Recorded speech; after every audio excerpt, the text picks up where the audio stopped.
क्या आप जानते हैं कि मरते हुए द्रोणाचार्य से श्री कृष्ण क्यों मिलने आए थे? यदि नहीं जानते तो इस वीडियो को अंत तक जरूर देखें। द्वापर युग में एक ऐसे व्यक्ति का जन्म हुआ जिसे दुनिया के सर्वश्रेष्ठ गुरु माना जाता था, लेकिन भगवान श्री कृष्ण ने उन्हें एक पिता और एक गुरु में विफल माना था। वे कोई और नहीं बल्कि पांडवों और कौरवों के गुरु द्रोणाचार्य थे। महाभारत के युद्ध के दौरान जब पांडव पक्ष को लगा कि गुरु द्रोणाचार्य को हरा पाना असंभव है, तब अश्वत्थामा मारा गया। यह झूठी खबर चारों तरफ फैला दी गई, जिससे पुत्र के वियोग में आकर द्रोणाचार्य शस्त्रों का त्याग कर दे, तभी उनका वध कर पाना संभव हो सकेगा। युधिष्ठिर के मुख से सुनने पर द्रोणाचार्य ये सब सच मान बैठे और अपने शस्त्रों का त्याग कर दिया। लेकिन इसी दौरान द्रोणाचार्य ने श्री कृष्ण से कई सवाल किए, जिसका सच सुनने के बाद द्रोणाचार्य को मृत्यु को स्वीकार करना पड़ा। गुरु द्रोणाचार्य ने भगवान श्री कृष्ण से कहा, हे महाज्ञानी परम तेजस्वी वासुदेव, मैं बचपन से ही आश्रम में पला बड़ा। मैंने अपने जीवन में निर्धनता तथा गरीबी का मुख देखा। मैंने अपने जीवन में बहुत कठिनाइयों को झेला। क्या मैंने पूर्व जन्म में कोई पाप किया था? मैंने अपने मित्र द्रुपद से धोखा खाया और जिस राज को विजय दिलाई उसी राज से निकाला गया। हे वासुदेव, आखिर इन सब में मेरा क्या दोष था? क्या अपने मित्र की सहायता करना कोई पाप है? जब मैंने कठोर तपस्या की तब अश्वत्थामा का जन्म हुआ, लेकिन गरीबी के कारण उसे दूध की जगह पर आटे का घोल पिलाता रहा। इसमें आखिर मेरा क्या दोष था? क्या दया की भावना रखना मेरा पाप था? जिस प्रकार मैंने गुरु परशुराम से शिक्षा प्राप्त की, वही सटीक ज्ञान मैंने कौरव और पांडवों को बराबर मात्रा में दिया। लेकिन आज भी एकलव्य का अंगूठा मेरे जीवन का सबसे बड़ा लांछन है। आखिर इसमें मेरा क्या दोष था? क्या अपने वचन को निभाना मेरा सबसे बड़ा पाप था? भरी सभा में द्रौपदी का वस्त्र हरण में धर्म निभाने के कारण नहीं रोक सका, लेकिन मैंने अपने पुत्र अश्वत्थामा को श्राप अवश्य दिया था।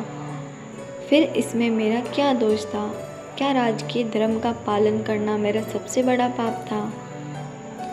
तब भगवान श्री कृष्ण ने कहा, हे भरद्वाज पुत्र द्रोण, निर्धनता आखिर किसने नहीं देखी?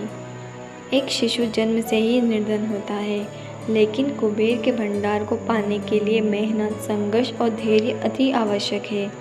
जिस प्रकार आपने अपने मित्र से धोखा खाया है, वैसे ही बाली ने सुग्रीव और रावण ने विभीषण से खाया था। भले ही उनके कर्मों में अंतर रहा हो, लेकिन कार्य समान ही था। ऐसे समय में धैर्य ही इंसान का सबसे बड़ा साथी होता है। लेकिन बदले की भावना ने आपने अपनी मृत्यु का शस्त्र स्वयं तैयार कर लिया, वो भी धृष्टद्युम्न के रूप में। और इसी कारण वहीं से द्रौपदी का जन्म भी हुआ और महाभारत की नींव भी वहीं से रखी गई। हे भारद्वाज पुत्र द्रोण, आप सर्वश्रेष्ठ हैं और सर्वश्रेष्ठ ही रहेंगे, लेकिन एक योद्धा के रूप में नहीं, बल्कि एक गुरु और पिता के रूप में भी बिल्कुल नहीं।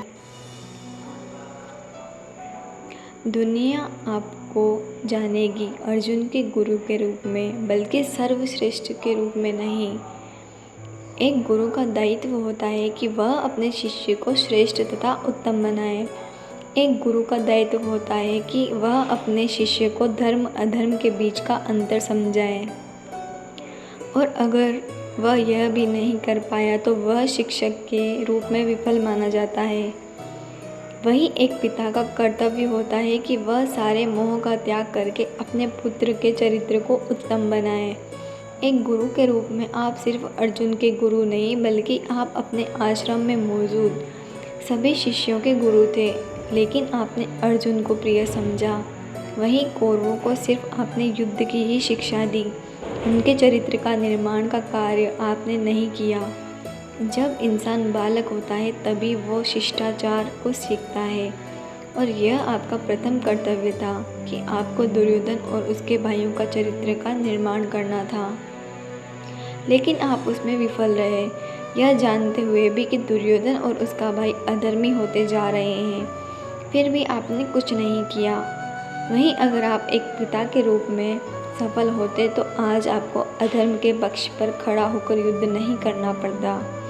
आपने अश्वत्थामा को उसके बल और ज्ञान से अधिक शिक्षा दी, लेकिन मोह के वश में होकर आपने अपने पुत्र के चरित्र का निर्माण नहीं किया।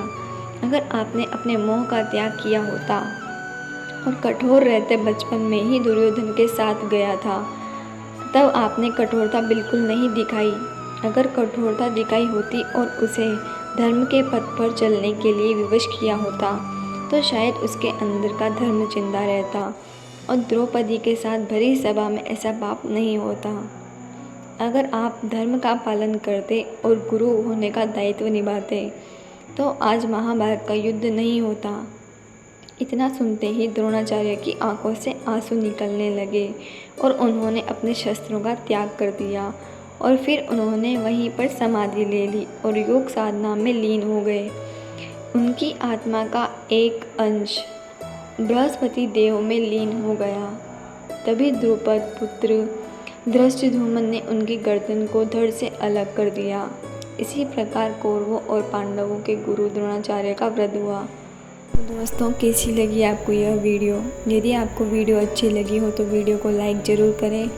यदि आप मेरे चैनल पर पहली बार आए हैं तो इसे सब्सक्राइब ज़रूर करें और बेल आइकन को ज़रूर दबाएं, ताकि मेरी हर आने वाली वीडियो का नोटिफिकेशन आपको तुरंत मिल जाए। वीडियो को आखिरी तक देखने के लिए धन्यवाद।